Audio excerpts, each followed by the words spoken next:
Ai është i Zoti i vërtet i kësaj pasurie, jo ti, jo unë.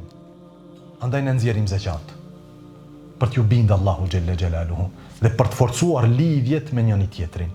Se kjo e bën komunitetin komunitet, kjo e bën ummetin ummet, që ai i cili ka dhe është i fortë, është i fuqishëm, i ndihmon atij i cili s'ka dhe ka nevojë dhe është i dobët.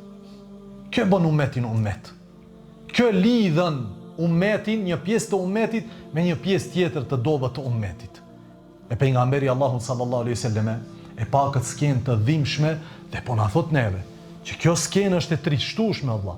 Ky është dënimi për atë i cili nuk ka nxjerr zeqatin prej pasurisë së tij.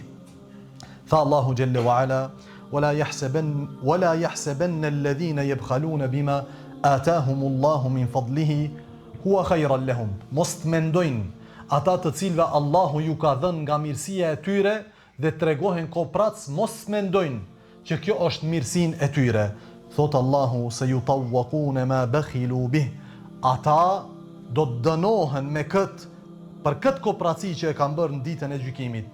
Dhe ky dënim se yutawwaqun është përmend hadithin që e kanë nxjerr Ibn Majah nga Abdullah ibn Mas'udi radhiyallahu ta'ala anhu se pejgamberi Allahu sallallahu alaihi wasallam ka thënë kështu: kushdo që nuk e jep zeqatin e pasurisë së tij, do t'i shfaqet atij zeqati, domethënë, në ditën e Kiametit në formën e një gjarpri i cili do ta rrethon dhe do ta shtrëngon për fytin e tij. Se yutawwaqun, thot Allahu në Kur'an, do të dënohet, domethënë do të shtrëngohet për fyti në formën që e ka treguar pejgamberi Allahut sallallahu alaihi wasallam.